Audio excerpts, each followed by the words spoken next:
Bueno, continuando con nuestro libro de El rey Arturo y Excalibur en la roca. Vamos a iniciar lo que es el capítulo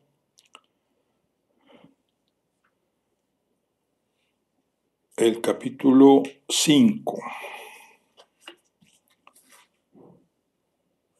Vamos a ver, capítulo 5,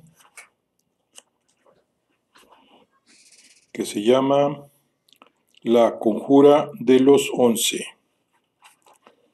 La conjura de los 11.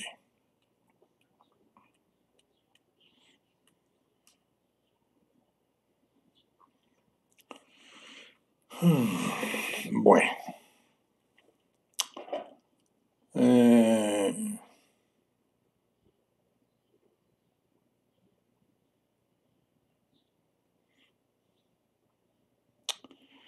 Cherleón ofrecía una estampa soberbia, a la que solo le faltaba un océano ante sí para mostrarse tan orgullosa e inexpugnable como un nido de águilas.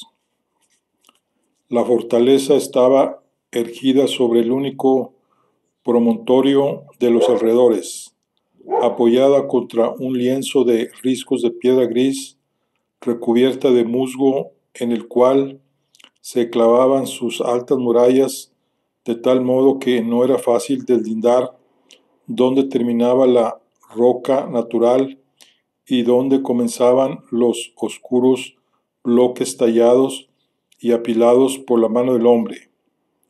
No existía otra vía de acceso sino por la fachada frontal, a cuyos pies serpenteaba el río Usk, que desembocaba no muy lejos en el estuario de Severn, por su ubicación en unas tierras galesas que estaban rodeadas de señoríos amigos. Había sido uno de los baluartes predilectos de Utherpendragón.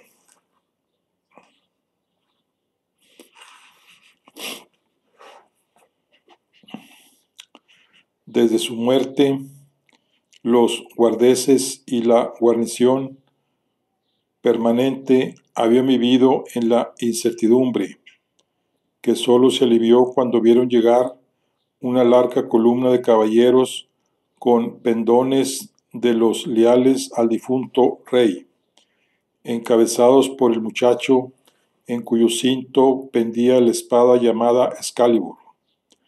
Enseguida comprobó el alcaide del castillo que eran muchos los nobles respetados en aquella plaza, donde tantas ocasiones se habían sentado a la mesa del rey, que escoltaban al presunto heredero.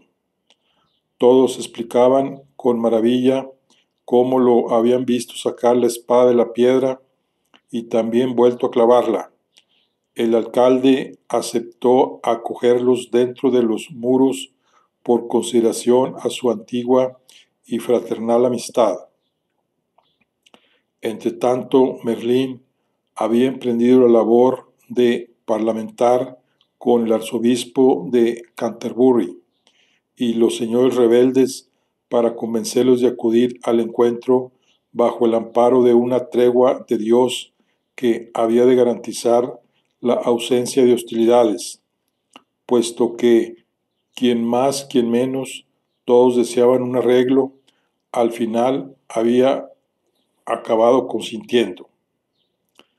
El invierno ya discurría hacia su fin cuando Arturo y Merlín contemplaban la vasta llanura de Usk desde el adarve de la muralla en compañía de Sir Héctor y Kay.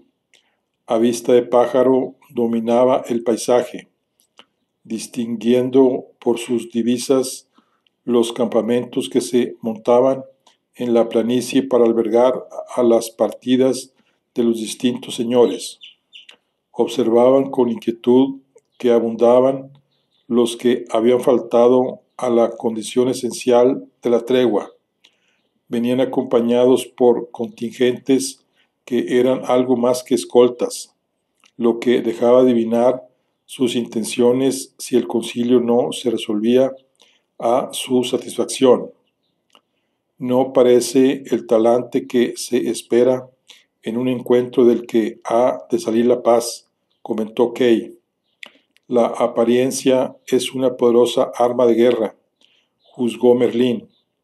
Según había podido apreciar a lo largo de sus embajadas, eran hasta 11 los grandes reyes de toda la isla que se habían unido contra la pretensión de Arturo, del que negaban que fuese de verdad hijo de Urterpendragón, y a ellos los seguían en virtud de alianzas y vasallaje un buen número de duques y nobles menores. Es difícil que el norte acepte la autoridad de Logres por encima de la de Lotián.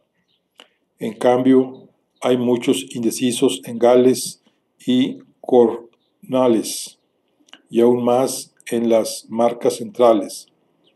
Si se ven obligados a escoger un bando, tal vez prefieran seguir al supuesto heredero de Uterpendragón. De este concilio no solo ha de salir la paz o la guerra, sino el equilibrio de fuerzas con que hemos de afrontar lo que venga. También nosotros tenemos grandes fuerzas, no lo olvides, apuntó Sir Héctor. A pesar de la urgencia, los leales habían reunido una tropa notable en el interior del castillo y habían mandado movilizarse a todos sus aliados y vasallos que ya se alzaban en armas en sus respectivos territorios.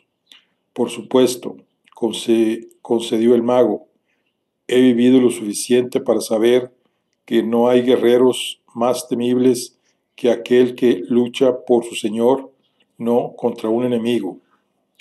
Ascendió la escalera del adarve Sir Ulfius de los Páramos Negros, en compañía de Sir Brastias de Tingael, recién llegados ambos tras haber pasado varias jornadas explorando la comarca.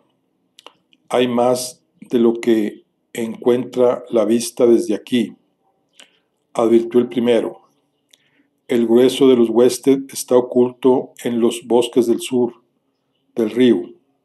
Los 11 se preparan para un posible asalto. Ya hemos tomado disposiciones. Badwin se ha situado más abajo, cerca del estuario. Si llega el momento, puede sorprenderlos por la retaguardia. La colina era suave, pero muy prolongada, persistente hasta el agotamiento y expuesta por completo a la vista desde el castillo. Desde la atalaya veían todo como lo iban remontando calmosamente sobre sus monturas las breves comitivas de cada uno de los que habían sido llamados. El primero en llegar fue el arzobispo, que venía con un puñado de clérigos. Un soldado se aproximó desde la barbacana del portón. Su eminencia, el arzobispo de Canterbury, solicita permiso para entrar en el castillo. Cuando Arturo propuso ir a su encuentro, Merlín lo detuvo, poniéndole la mano en el hombro, y luego pidió a los caballeros que acudieran sin ellos dos, porque debía hablar con el rey a solas. Mientras los demás bajaban al patio, el druida se lo llevó caminando por el parpadero, diciéndole: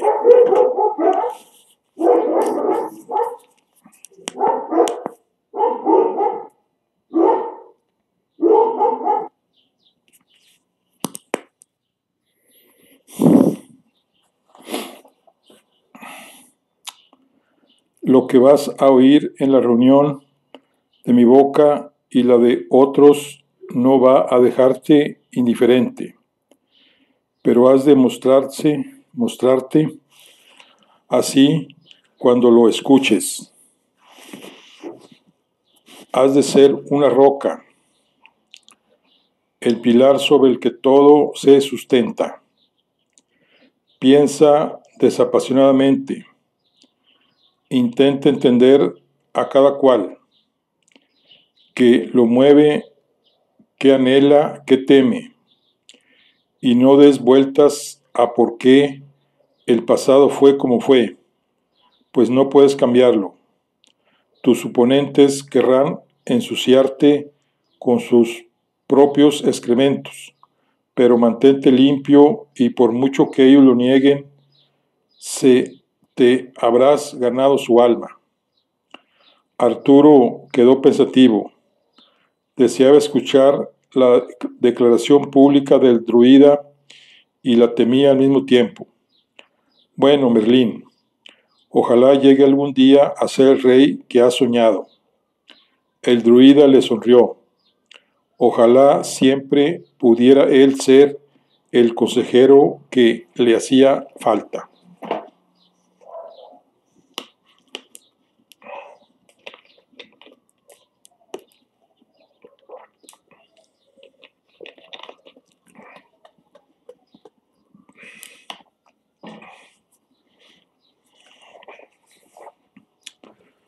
Cuando el druida y el pretendiente que llevaba ceñida a Excalibur accedieron al salón principal, engalanado con pendones, todos estaban ya sentados en un amplio círculo. El primado cristiano se había tomado la libertad de ocupar el sitio de honor, que presidía la sala como declaración de autoridad. Los nobles que se creían con más derecho se habían situado en los mejores asientos cerca de él, mientras que el resto se repartía en los bancos que venían a continuación. La tensión se palpaba entre las dos facciones que se habían formado en la estancia, reveladas en la ubicación que cada cual había escogido. Mientras Arturo se acomodaba entre sus leales, Merlín prefirió permanecer de pie y en silencio. No quería alimentar disputa sobre quién debía arbitrar en aquel concilio, pues necesitaba al arzobispo para evitar la violencia. Viendo que el druida le cedía la palabra, Bryce de Canterbury dio la bienvenida a los presentes y reiteró la necesidad de guardar la tregua pactada para hacer posible aquel intento de reconducir el conflicto. Después pidió a Merlín que declarase lo que había venido a decir. El druida se llegó hasta el centro de la sala para ponerse a la vista de todos, y con sereno discurso comenzó a relatar el suceder preciso de las cosas tal como él mismo las había vivido. Bueno, señores, hace días empecé ya a explicaros de quién es hijo el rey Arturo, aunque no pude acabar.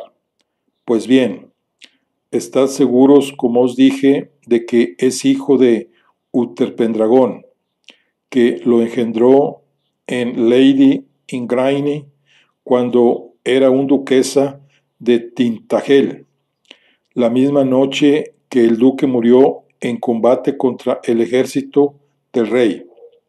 Pero no por ello penséis que la reina fue adúltera, pues ella nada sabía sobre infidelidad.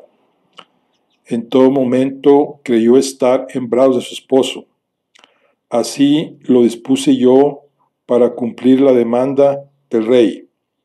Un murmullo corrió entre los presentes, y para efectuar tal prodigio pedí como recompensa que Utherpendragón me entregara lo que engendrase en la duquesa, si era el caso, Él me otorgó que tan pronto como naciera, si lo hacía, mandaría que me lo dieran en custodia. Bien sabéis que más tarde la viuda de Tintagel se casó con el rey, pero ignoráis que engordó por el hijo que éste había engendrado antes de que se casara. La propia dama le confesó al rey que estaba encinta de un desconocido que se había colado en su lecho con la apariencia de su esposo cuando éste yacía muerto en el campo de batalla. El rey cayó lo que sabía y la amó más por su honestidad. Y yo os digo que el niño me fue entregado la misma noche que nació, y cuando lo tuve, fui a ver al noble Sir Héctor de Avilión, y se lo entregué diciéndole que, por orden del rey, tenía que criarlo y amamantarlo su propia mujer, que apenas hacía medio año había tenido un pequeño. Sir Héctor así lo hizo, y Arturo fue criado del pecho de Lady Enid. Él mismo, Uther Pendragón, mandó el nombre que había de ponerle, y ahora vuelve a vosotros la semilla que fue plantada por el Padre. La piedra y la espada han hecho manifiesto que Arturo era y es el legítimo heredero de Logrés. Las miradas de estupefacción cruzaban la sala de uno a otro lado. Ninguno de los presentes salía de su asombro. Sir Héctor observaba a Arturo con lágrimas en los ojos al ver iluminados al fin los enigmas que tanto lo habían afligido. El muchacho, por su parte, luchaba por mantenerse imperturbable. El arzobispo se dirigió a Sir Héctor. ¿Qué tiene que decir a esto el señor de Avilión? Corroboro cada palabra de lo que el druida ha relatado, respondió el aludido. Sucedió tal como dice. En la noche en que nació Arturo, me fue entregado el niño, y recibí instrucciones del rey en una carta con su sello y firma que luego destruí. Esa misma noche, mi esposa entregó a mi hijo Kay a otra nodriza. De esta forma fueron los dos hermanos de leche. Desde entonces he criado a Arturo como mi hijo, y por tal lo tengo, aunque reconozco que su padre era otro mucho más alto. Se revolvió el prelado en su asiento, mostrando su disgusto, pues la carta que había sido destruida era tal vez la mejor prueba en favor de lo que se alegaba. Entonces regresó su atención al druida.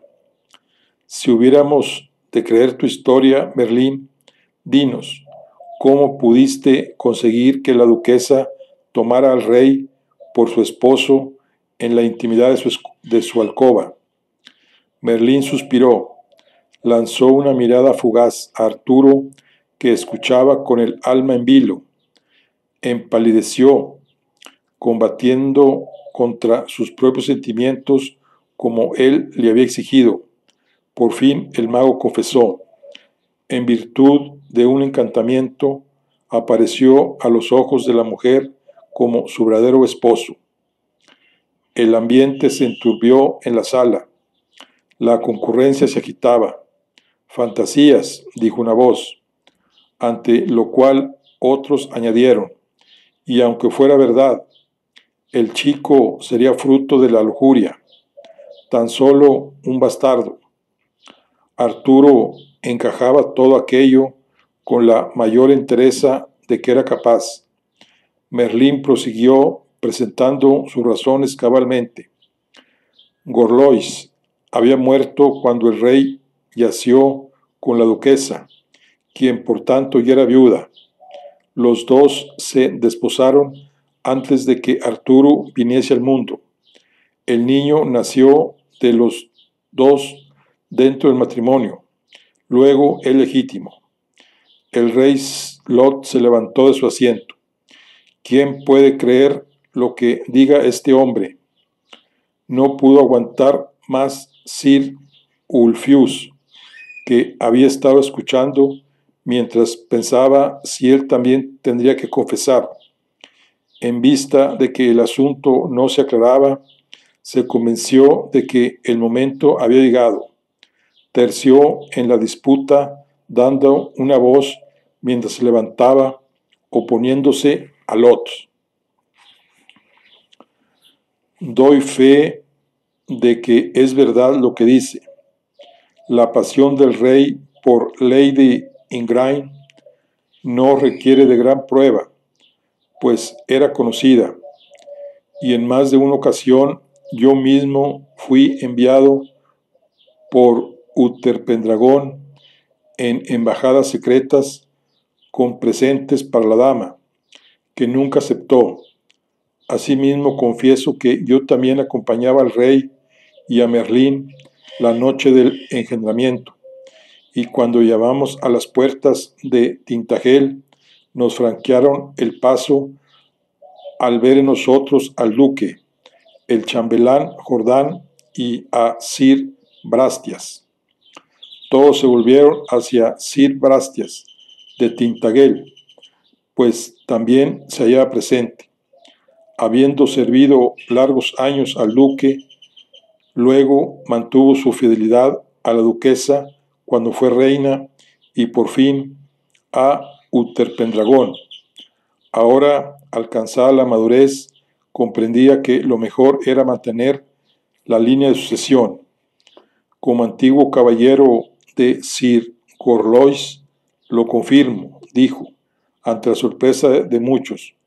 Yo aún estaba en el campo de batalla, cargando en una carreta el cuerpo sin vida de mi señor, cuando en el castillo todo el mundo decía que me vieron acompañar al duque hasta la alcoba de su esposa. Por mi fe, lo juro.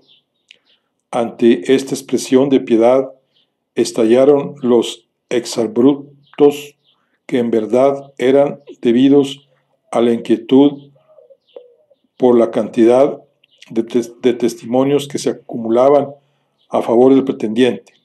Blasfemo. Si Logres quiere tolerar que sea esta clase de brujería la que decida la sucesión en su corona, que no espere contar con nuestro respaldo. Canterbury, ¿qué dice la iglesia? Respondió el arzobispo entonces: señores, no es necesario invocar la luz de nuestro Señor contra la oscuridad de la nigromancia.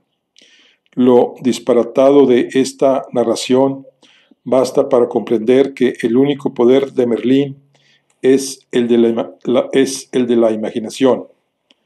Dime, druida, si el niño era el heredero legítimo y podía demostrarse, ¿por qué no criarlo como tal en su derecho? Me causa dolor decirlo en su presencia, comenzó Merlín mirando de reojo al estoico Arturo. Sin embargo, está claro que en el ánimo de los padres no se hallaba criarlo. A cada uno por su motivo. Les pesaba las circunstancias del engendramiento. ¿Y por qué no criarlo en su tierra? Quizá tú mismo. ¿Por qué entregarlo al señor de otro dominio? Merlín abrió los brazos diciendo: basta con mirar alrededor para comprender el motivo. Fue recorriendo los rostros de los presentes uno a uno, clavando en cada cual una mirada intensa, ceñuda, imponente, mientras hablaba, para criarlo lejos del poder, porque el poder es un agujero oscuro y sin fondo que devora a todo lo que se acerca.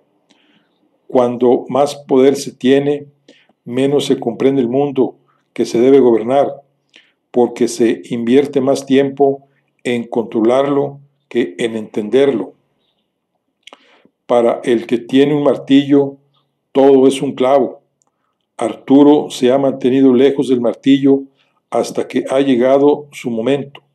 No ha crecido entre avaricia y mezquindad, sino con el ejemplo de un hombre bueno.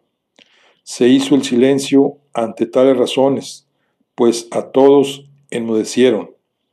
Solo uno se atrevió a romper el encanto que había causado la diatriba del druida.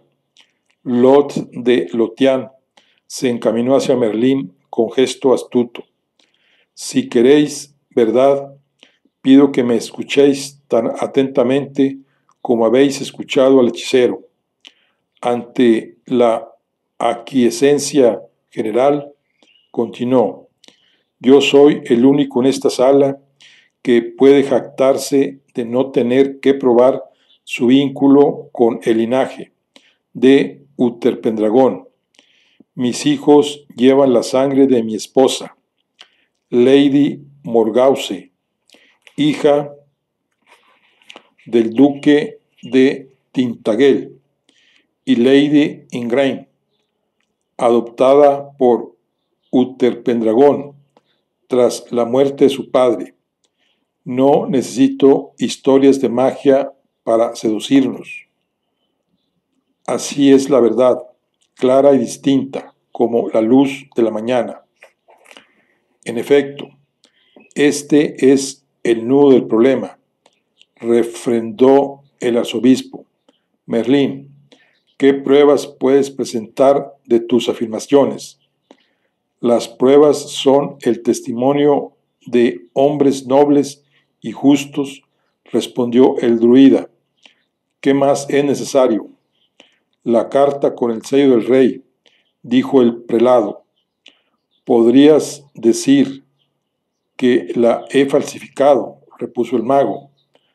Para mí, la palabra de Merlín es suficiente, me dio una voz con acento meridional. Condeno a quienes propagan la calumnia de que un villano sin honor robó la espada del rey. Añadió otro, este de Cornelius. El muchacho es hijo de Utherpendragón. Fui leal a su padre y lo seré a él. No obstante, a estos le salieron otros tantos en contra, igual de encendidos. Es un villano sin honor, quien robó la espada. ¿Cómo dudarlo? No es uno de nuestros pares.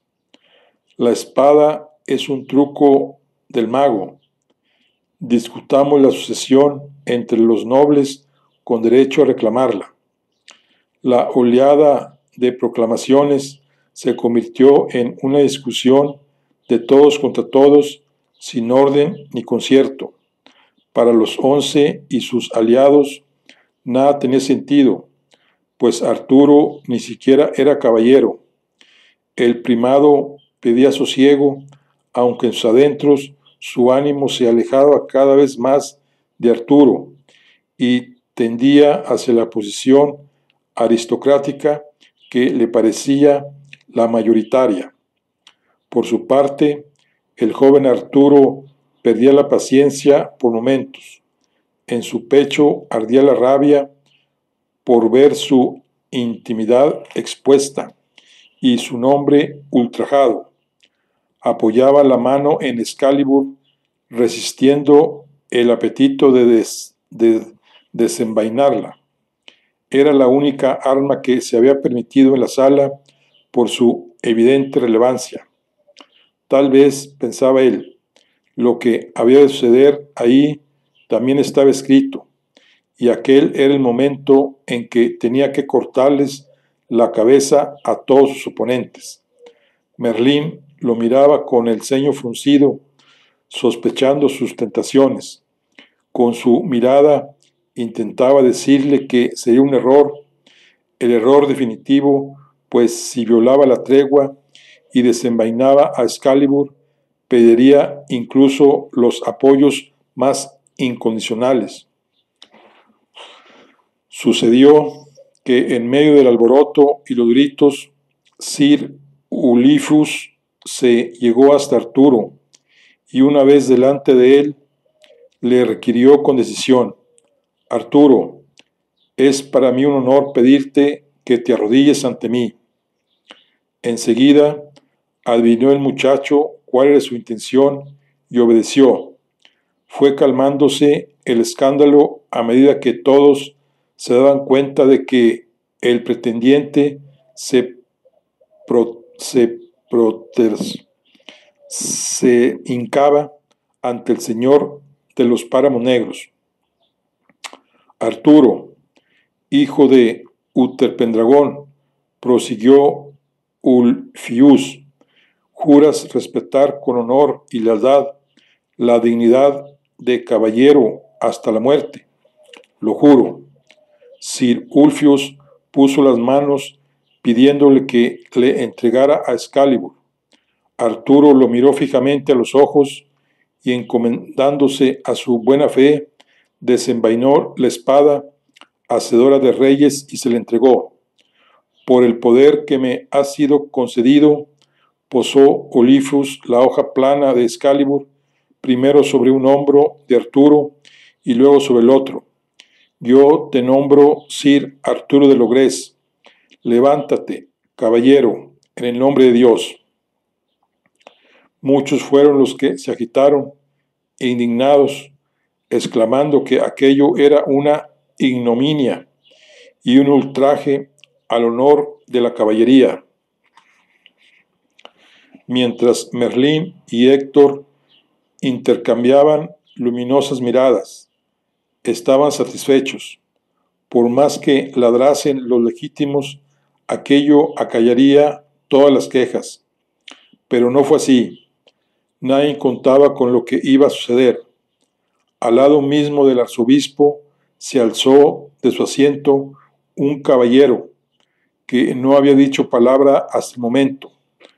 Un joven caballero ataviado con distinguidos ropajes y el gesto devastado por lo que estaba viendo. Sir Cradelmens de la Nore, dijo el rey Lot, pidiendo tácitamente la palabra para el hijo del difunto Sir Bredan. Todos se fueron aquietando y volviéndose para escuchar a aquel caballero cariacontecido que aguardaba estoicamente su turno para hablar. Una vez se hizo el silencio, dijo el heredero de la Nore: poco importa con qué palabras hayáis ungido a este muchacho. Era un escudero cuando mató a mi padre, y he venido a denunciar que lo hizo a traición. Sus palabras levantaron un murmullo. El arzobispo descendió de su asiento para acercarse a él, arrastrado por lo que ya estaba intuyendo, la dirección definitiva que tomaría el asunto. ¿Quieres decir que el pretendiente no fue atacado primero? Inquirió a su lado. Jamás. Fue la espada sagrada la que lanzó el primer envite. Mi padre tuvo que defenderse. Los nobles hombres que lo acompañaban así lo confirman. Aguardan afuera por si queréis oír lo que tienen que declarar, sobrecogidos por la impiedad del pretendiente y la magia que lo asiste. El prelado lanzó a Arturo una mirada torva, señalándolo con el dedo. Muchacho, demuestra por fin que eres honesto ante Dios. Declara nada más que la verdad. ¿Es eso cierto? Arturo era consciente de las repercusiones de su respuesta a esa pregunta, pero no cabía más que reconocer la realidad. Sí, lo es, respondió. Sir Bredan no atenía a razones. Temeroso de que hiciera daño a Merlín, lo ataqué. Él dio por segura su victoria en un combate que creía desigual contra un enemigo inferior. y lo vencí. Esta es la concordia que trae Merlín, el pastor de los britones. Estalló el rey Lot entonces. Hemos de dejar impune el asesinato de un hombre de alta cuna en medio del bosque. ¿Cuántas villanías estáis dispuestos a aceptar? Abajo el usurpador, gritó Cradelmens, merece la horca. Por fin, el arzobispo veía claramente la posición que había de tomar en aquel entuerto. Proclamó entonces: a la luz de lo visto y oído, concluyo que el druida Merlín hizo uso de sus artes oscuras para tergiversar la voluntad del Todopoderoso. Ha organizado una farsa con la que aupar a un adepto de su culto pagano al trono de Logres. Declaro finalizada la tregua de Dios de acuerdo a sus términos en el momento en que los presentes abandonen este castillo. Que el Señor se apiade de vuestras almas. Volvieron a descontrolarse los ánimos, como en el calvero, en medio de un estrepitoso griterío, de modo que parecía que los dos bandos iban a enfrentarse a puñetazos en aquella sala cerrada. El veredicto inapelable del prelado era lo único que necesitaban los rebeldes para dar rienda suelta a sus ganas de pelea, pero bien sabían todos que no era el lugar ni el momento, y que la guerra tenía sus tiempos, sus reglas, sus formas y maneras. En una caótica salida, los 11 y sus aliados se fueron hacia el vestíbulo lanzando terribles amenazas que resonaron por los pasillos. En el gran salón quedaron únicamente Arturo y sus leales, contemplando impotentes cómo se consumía la última oportunidad de acuerdo. La guerra era inevitable.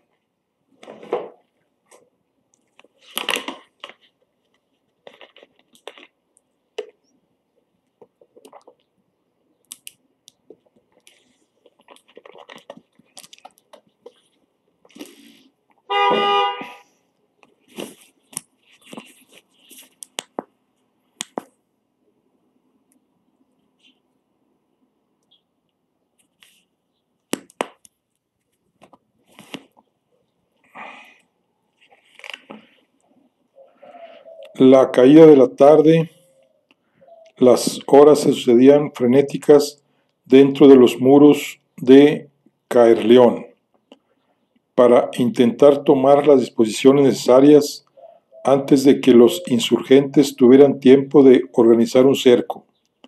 Se envió a un jinete para que transmitiera a Sir Baldwin el mandato de prepararse para entrar en combate con los refuerzos, mientras la tropa del castillo se pertrechaba para la defensa.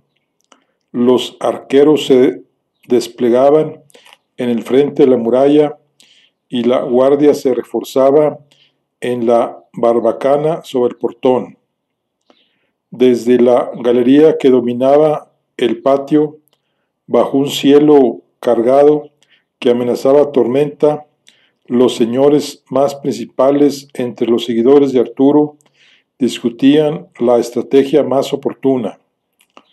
Pronto se vio que había dos posiciones: los que esperaban que ahí sucediese la primera gran batalla del nuevo rey y los que tenían el pensamiento puesto en más adelante, en la guerra que habría de decidir el dominio sobre Inglaterra. Decían los que ardían en deseos de combatir cuanto antes. Por Ulfius y Brastias sabemos que el enemigo es superior en número, pero también conocemos su disposición en el terreno. Ahora son una docena de los reyes que se arremolinan alrededor de Lotián. Si les damos tiempo, serán muchos más. Choquemos en este momento en que tenemos a nuestros aliados en armas, dispuestos a acudir a la llamada. Contamos con apoyos sobrados. Resistamos hasta que lleguen, que una gran batalla lo decida todo. Contra este argumento se oponía Merlín. No podemos aspirar a una victoria arrasadora en estos campos. Solo nos debilitaría, pues nuestra fuerza es insuficiente. Y si bien el concilio nos ha servido para ganar adhesiones, los rebeldes han ganado el amparo de la Iglesia. Tenemos que concentrarnos en lograr pronto apoyos decisivos, o tarde o temprano los perderemos todos. Agonizaremos lentamente aquí dentro, viendo cómo los que creíamos nuestros amigos se van pasando de bando en imparable sangría. ¿Y qué apoyos son esos?, preguntó Arturo. Mal me está el decir que el arzobispo tiene un influjo entre los señores anglos, del que carecen los dioses antiguos. Lo sé, muchacho, dijo Merlín, torciendo el gesto. Y aún así, Bryce carece justamente de lo que tú tienes, el linaje. Debemos renovar las viejas alianzas de tu padre, Sir Leo de Grance de Camelers. Era el aliado más poderoso de Utherpendragón. Su reino domina el paso entre el norte y el sur. Por él, Logres tenía en jaque la frontera de Escocia y el norte de Gales. Leodegrance conserva la gran mesa redonda que hizo construir tu padre con el fin de reunir en la corte a sus mejores caballeros, aunque no tuvo tiempo de conseguirlo antes de que se lo llevara la muerte. La mesa está en Camelerd y Leodegrance mantiene su autoridad sobre esos caballeros. Conseguir su aprobación no solo puede hacernos ganar la guerra, sino algo mejor, puede hacer que sea breve. ¿Y por qué no ha acudido al concilio si era tan leal a Utherpendragón?, protestó Sir Brastias con buen juicio. Lo ocupan asuntos muy graves. A la muerte del rey se levantó de nuevo contra él Rience de Norgales, con el que mantiene un feudo antiquísimo. Ahora se encuentra sitiado en su castillo de Carohaise, a la espera de ayuda, pero sus aliados no llegan porque toda la isla está revuelta y nadie se arriesga a debilitar sus plazas. Puso la mano sobre el hombro de Arturo, diciéndole: saca a Leodegrance del aprieto y consigue que te jure fidelidad. Así levantarás tu pendón bien visible y muchos se arrimarán a él. Arturo dudaba porque no veía conformes a los que abogaban por la batalla. Camelerd está lejos, adujo. Es prudente dividir nuestras fuerzas. El tiempo de la prudencia ha pasado.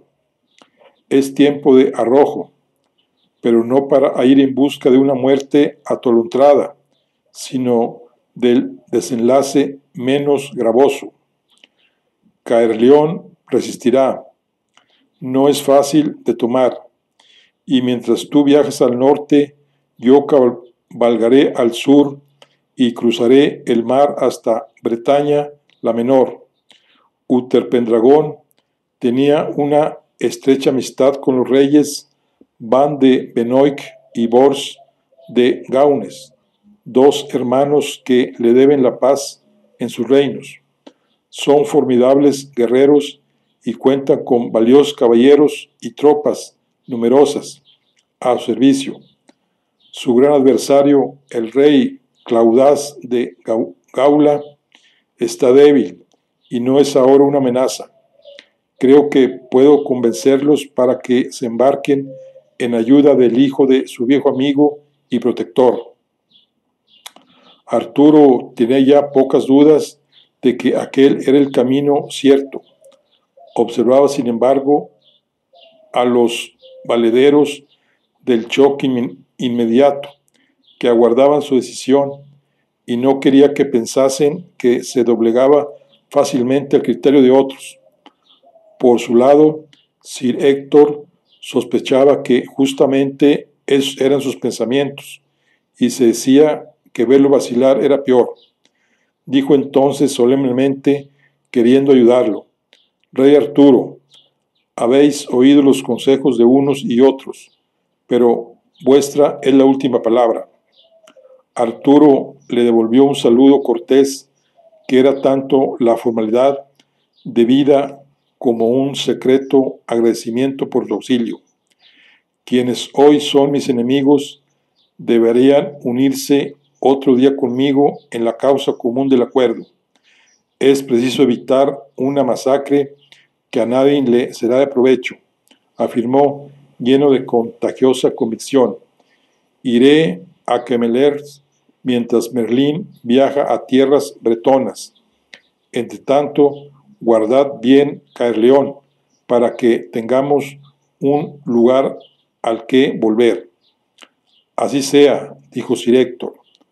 Todos asistieron, también los que habían tenido opiniones contrarias, adhiriéndose a la decisión del rey.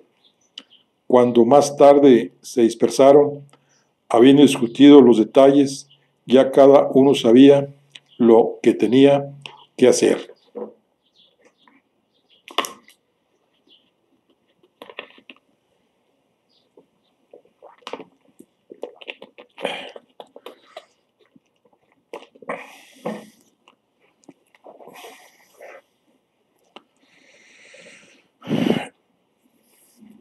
La alarma estalló al anochecer, cuando comenzaba a tronar una tormenta. Ya los sitiadores abandonaban sus campamentos para formar un cerco alrededor del castillo. Los jefes de las fuerzas defensoras, Arturo el primero, subieron a lo alto de la muralla. Fue entonces, contemplando cómo la horda enemiga se agrupaba en la colina y prendía fuego a los bosques, cuando Arturo se permitió un solo instante de desosiego. Sabía luchar cuando era necesario y confiaba en haber aprendido a abstenerse de hacerlo cuando era lo correcto, pero sabría guiar a aquellos hombres que ponían su vida en sus manos inexpertas. Ser el último en pie era aceptable para un guerrero, mas un monarca no podía reinar sobre una pila de cadáveres. Apretó en su puño el mango de Excalibur que pendía de su cinto. El tacto de la espada lo reconfortaba. La irrupción de Merlín en el parapeto, con toda su energía y su misterio, le devolvió el ánimo. Ha llegado el momento, le dijo el mago. Asintiendo, Arturo descendió al patio, donde lo aguardaba la columna de jinetes acorazados que había de proteger su salida. Montó su caballo y dijo unas palabras a sus leales, palabras que llevaba un tiempo pensando, que para que naciera algo nuevo, lo viejo debía ceder su lugar, que Excalibur no era solo un arma, sino que era la tierra, era todos ellos. No podía prometerles que esa sería la última batalla, pero podía jurarles que su único anhelo era ganar la paz para Inglaterra, y no veía más final para esa lucha que la victoria. Alzando la espada hacia el cielo, rugió: una tierra, un rey. Un clamor sacudió todo el castillo. Arturo, Arturo, Arturo. Mecido por su propio nombre, dio la orden de que abrieran las puertas. La salida en tromba de Arturo al frente de la columna se llevó por delante sin contemplaciones al primer tropel de asaltantes que corría hacia las puertas abiertas. Después, los jinetes se lanzaron contra la línea de tropas que rodeaban el castillo. La pendiente de la colina les daba ventaja. Chocaron contra el enemigo, clavándose en su línea como una estaca. La poca distancia que mediaba hasta la orilla del Usk no dejaba espacio para que se acumularan ahí grandes contingentes, pero se veía al otro lado la avalancha humana del grueso de las fuerzas enemigas que cruzaban el río. Aunque algunos los arrastraba la corriente crecida por el deshielo, el número de los que lograban vadearlo era alarmante. La única suerte era que la precipitación y la falta de un jefe único los convertía en un revoltijo confuso de combatientes. El joven monarca oteó el sur de la llanura. Se apreciaban signos de lucha más abajo, si bien eran escasos. Se suponía que los hombres al mando de Sir Badwin debían atacar la retaguardia enemiga, mientras ellos, habiendo roto el cerco, doblaban hacia el norte al galope y se iban cruzando el río Luis, que era estrecho y poco caudaloso, mucho más fácil de vadear que el Usk y libre de fuerzas hostiles. ¿Dónde está Badwin?, voció el rey, mientras el filo de Excalibur hacía trepidar el aire, dejando a su paso tajaduras sangrantes en los que iban a por él. Hay más tropa de la que esperábamos. Ha de estar pasando apuros, respondió Sir Brastias a su lado, avanzando pero solo con tremendo esfuerzo, porque los que cruzaban el río reforzaban de continuo el cerco y ellos no conseguían romperlo. Si Baudouin no lograba dividir las fuerzas de los sitiadores, quedarían atrapados. A la vista de la situación, Merlín sacó una peculiar espada de su túnica y, murmurando para los adentros, hizo que destellara con un fulgor azulino. Luego se lanzó al combate con una bravura que sorprendió a todo el mundo. El arma que esgrimía tenía una alargada hoja triangular de aspecto venerable y la manejaba con movimientos amplios, casi parsimoniosos, pero de una eficacia letal. Al moverse, dejaba una estela luminosa que causaba terror al enemigo. La espada partía el acero contrario, dejando un corte humeante y al rojo, y hendía la carne tal como agua. Conforme el mago atravesaba la multitud de enemigos sobre su montura y descargaba golpes a uno y otro lado, saltaban manos y brazos enteros, yelmos rotos, espadas y lanzas quebradas, mientras los hombres caían hacia atrás sin tiempo a chillar su dolor. Arturo admiró aquella forma de lucha tan elegante como implacable y se preguntó cómo la habría aprendido Merlín. Gracias a la intervención del mago, lograron abrir brecha y pasar al otro lado del cerco. Una vez ahí, la ribera del Usk era un tumulto hirviente. Aunque no era lo previsto, Ulfius y Brastias se lanzaron contra los que lograban cruzar el cauce. Arturo entendió que, puesto que Badwin pasaba penalidades en la orilla opuesta, tenían que ayudarlo a contener al enemigo. Al mismo tiempo, el joven rey percibió otra escena que también se apartaba de lo planeado. Sir Héctor y Kay, que debían dirigir la defensa del castillo, habían salido frente al portón y luchaban con todos los de Avilion en la cara exterior, mientras los arqueros lanzaban andanadas una y otra vez por encima de sus cabezas desde la muralla. Todos se jugaban la vida para proteger su salida. Mientras tanto, él y Merlín se habían quedado solos. Arturo se sintió henchido de orgullo al comprobar con qué prodigioso concierto obraba aquella fuerza improvisada y escasa, pero distinguida por el coraje de quien se sabía en lo justo, y al mismo tiempo temía por la suerte de sus leales. No combatían por la avaricia y la sed de poder que denunciaba Merlín, sino por la esperanza de abrir un tiempo nuevo y mejor.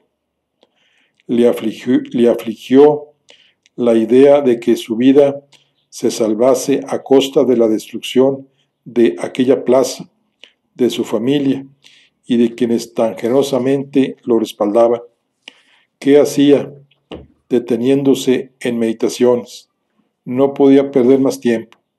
No estaba dispuesto a abandonar a su gente huyendo como una rata.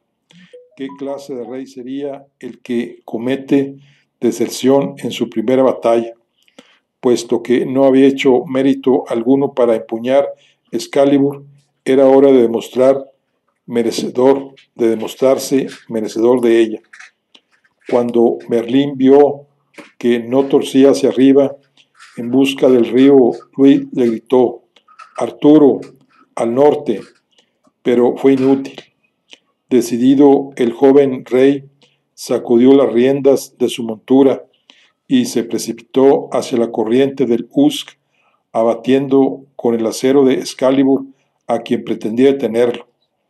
El mago lo maldijo en sus antiguas palabras y luego azuzó a su caballo para acudir en su ayuda. Llegándose entre los suyos que luchaban en la orilla, les gritó que se mantuvieran fuera del río, y luego tendió su mano y su rostro hacia el cielo, al que lanzó la llamada arcana de los druidas. A su orden, las nubes se abrieron sobre su cabeza y una ráfaga de aire helado se cernió sobre el río, un aire tan gélido que al barrer las aguas las congeló de inmediato en una pulida lámina cristalina. Docenas de hombres y caballos quedaron atrapados en el hielo, mientras otros patinaron y dieron con sus huesos en la superficie resbaladiza. Arturo dirigió su montura para reunirse con el mago, el gesto henchido de entusiasmo. A marchas forzadas se hacía consciente del poder que el último druida era capaz de conjurar. No pierdas más tiempo, le dijo Merlín cuando lo tuvo al lado, que los dioses te acompañen. Asintiendo con los labios apretados, con un gesto firme, Arturo se lanzó al galope hacia el norte, mientras el mago, tras contemplar solo por un breve instante la partida de su protegido, hizo lo propio en la dirección opuesta.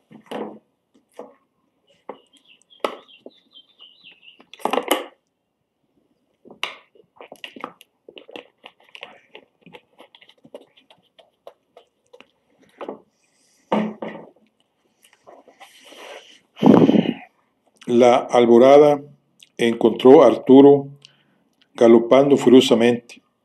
El sol se alzaba benévolo sobre el límpido paño azul que anticipaba la llegada de la primavera.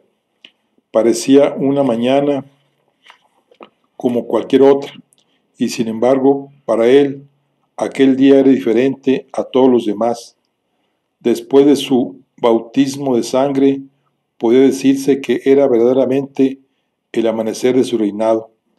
pero en lugar de rodearlo sus súbditos, de sentir la opulenta corona que abrazaba su frente y el rico manto de armiño que adornaba sus hombros, en lugar de alzar un cáliz rebosante del vino más preciado, se encontraba solo, exhausto y hambriento, sin saber si su padre y su hermano seguirían con vida, si Caerleón continuaría existiendo, si sus leales Ulfius y Brastias aparecerían en el lugar de reunión que habían acordado en caso de separarse. Por delante lo aguardaba una multitud de fuerzas hostiles y poderosos señores que lo miraban por encima del hombro. Estaba dejando el primer paso, estaba dando el primer paso, solo el primero, de la tarea más colosal que jamás se había emprendido en aquella vasta isla tocada por la gracia de tantos dioses antiguos y nuevos, pero atormentada por la guerra. En efecto, se abrió un tiempo nuevo, y a marchas forzadas estaba aprendiendo que los tiempos recién nacidos, tal como los seres humanos, también venían al mundo envueltos en llanto. Fin. Bueno, aquí concluye lo que es el libro de El Rey Arturo y Excalibur en la Roca. Posteriormente vamos a ver algunas curiosidades que están aquí al final, pero esto los veremos en la siguiente charla. Por lo pronto, hasta luego.